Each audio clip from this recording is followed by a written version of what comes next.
Berkaitan dengan proses naturalisasi pemain tim nasional Indonesia. Hingga saat ini seperti yang kita tahu bahwa PSSI masih belum buka suara, belum mau menunjukkan tanda-tandanya, atau mungkin ini masih bagian dari operasi senyapnya. Dan kita tahu Pak Erick Thohir memang kalau belum pasti ya jangan dibuka dulu. Akan tetapi kan memang netizen pecinta tim nasional Indonesia ini kan banyak melakukan spekulasi atau melakukan riset sendiri dan sebagainya. Ya saya pikir itu nggak apa-apa.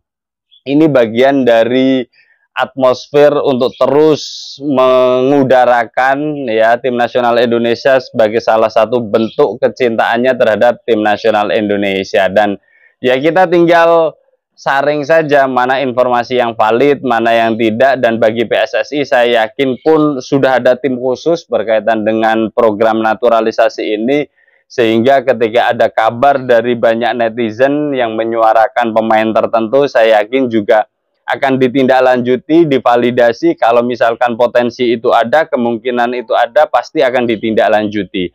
Kalaupun tidak, ya berarti tidak perlu diproses. Begitu saja pola pikirnya ya.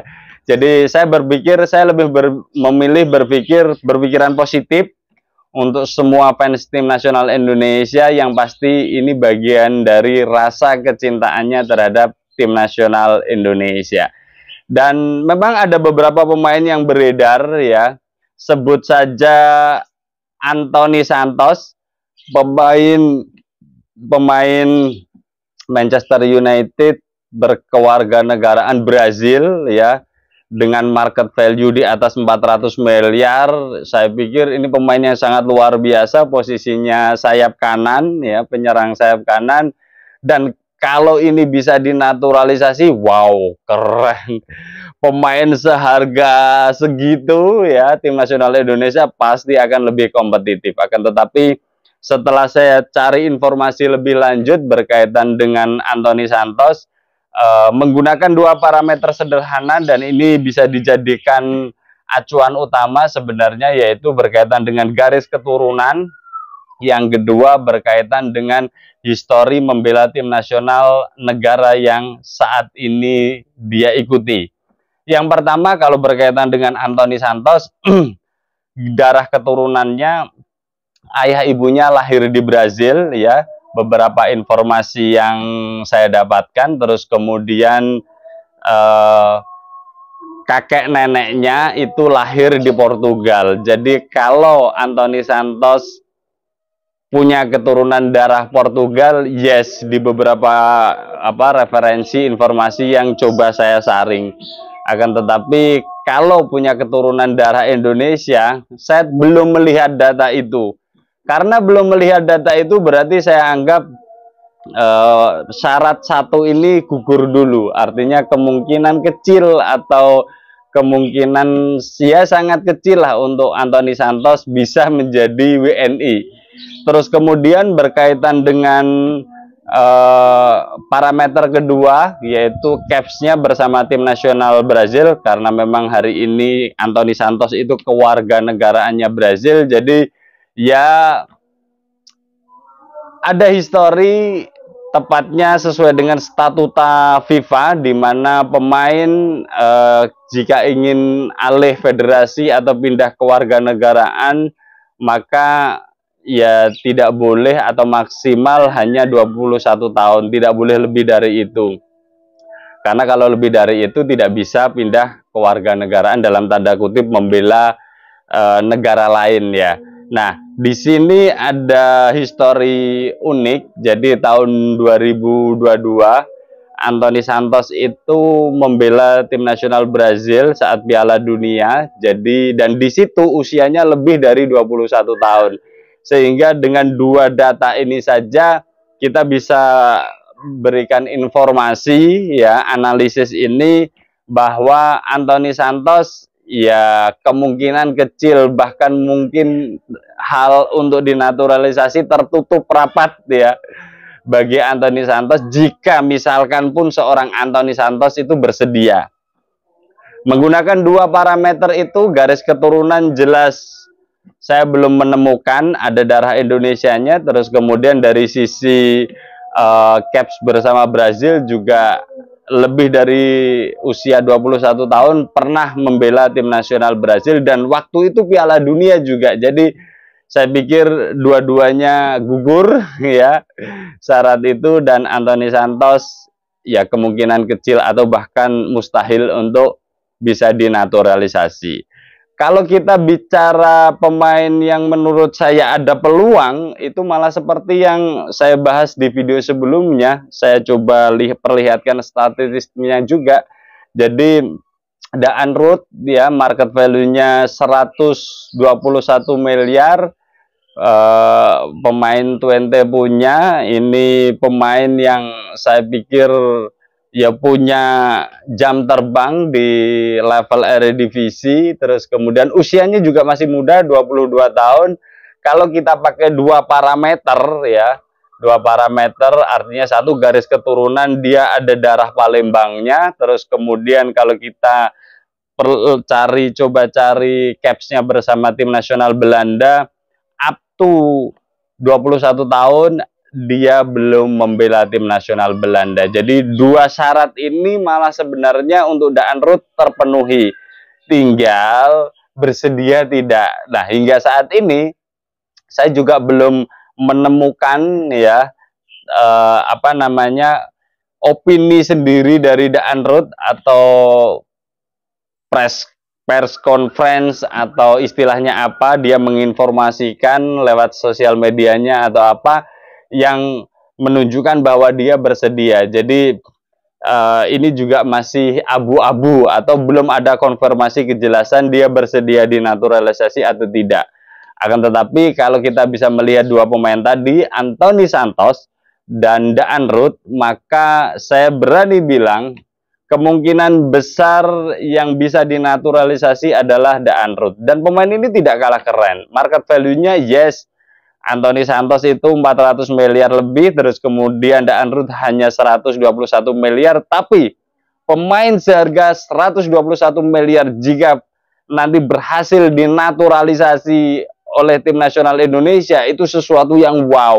Artinya ini pemain termahal di tim nasional Indonesia, dan usianya masih 22 tahun. Jadi ya pasti ini sudah dipelajari oleh tim khususnya PSSI untuk bisa ditindaklanjuti. Dan yang menjadi menarik adalah ketika Pardi Bahdim ya, yang biasanya menjadi utusan PSSI dalam melakukan negosiasi terhadap para pemain yang akan dinaturalisasi, itu melakukan like di akun Instagramnya postingan terakhir dari Daan Ruth. Ya semoga saja kedekatan-kedekatan ini akan bisa membuka peluang, membuka harapan, dan membuka kesadaran dari seorang Daan Ruth sendiri untuk bisa atau bersedia dilakukan naturalisasi. Ya berkaitan dengan proses naturalisasi, saya pikir PSSI belajar banyak dari kasusnya seorang Martin Paes. Meskipun hari ini sudah menjadi WNI, tapi memang belum ada kepastian juga. Dan kita senang ada informasi dari Pak Dito yang mengatakan semoga saja September nanti seorang Martin Paes bisa tampil ya bersama tim nasional Indonesia menghadapi kualifikasi Piala Dunia putaran ketiga. Akan tetapi kalau kita lihat coba kasusnya, saya coba cari-cari informasi, ada statement dari Pak Erick Thohir yang mengatakan ya dulu itu waktu pandemi ya, cerita kasusnya ini. Waktu pandemi jadwal jadwal pertandingan tim nasional Belanda itu Maret ya. Terus kemudian hari ulang tahun Martin Paes itu di Mei. Jadi sebenarnya masih ada jeda 2 bulanan, 1 sampai 2 bulan, sehingga belum melewati 22, belum menuju 22 ya. Akan tetapi waktu itu ada yang namanya force majeure. Nah, ini yang menarik. Di dalam bahasa hukum, force majeure kadang-kadang bisa menjadi pengecualian untuk aturan-aturan tertentu. Nah, ini yang menarik, ini yang celah mungkin yang akan coba dimasuki dari PSSI. Jadi karena adanya pandemi, jadwal pertandingan tersebut diundur ke November, sehingga ketika November itu dipertandingkan jadwalnya, usia Martin Paes sudah lebih dari 21 tahun dan itu menyebabkan halangan ya, yang menyebabkan halangan sehingga seorang Martin Paes tidak bisa atau belum bisa tampil bersama tim nasional Indonesia. Tapi catatannya itu tadi ada force majeure bernama pandemi COVID-19 yang kita semua juga sudah tahu bagaimana hiruk pikuknya ya selama hampir 2 tahun kita ditemani COVID. Dan saya pikir ya kalau melihat logika itu potensi memang benar-benar ada potensi ya. Kan yes, kalau bicara aturan ya memang tidak bisa. Kalau kita bicara aturan, akan tetapi kalau ada sesuatu pengecualian bernama force majeure berupa pandemi COVID, nah ini bisa menjadi pengecualian. Dan kalau itu bisa menjadi pengecualian, maka ya jalan tim nasional Indonesia untuk bisa mendapatkan jasa pemain Martin Paes yang kita kenal permainannya makin hari makin moncer, makin bagus, makin bisa membuktikan bersama dengan FC Dallas, ini sesuatu yang luar biasa menurut saya. Jadi dan tim nasional Indonesia menurut saya hari ini sudah oke, sudah kuat dengan komposisi pemain yang ada. Makanya seorang Sintayong juga sangat realistis betul kalau bilang belum lama lah ya, baru-baru ini bahwa Sintayong mengatakan ya target saya untuk tim nasional Indonesia urutan 3 dan 4.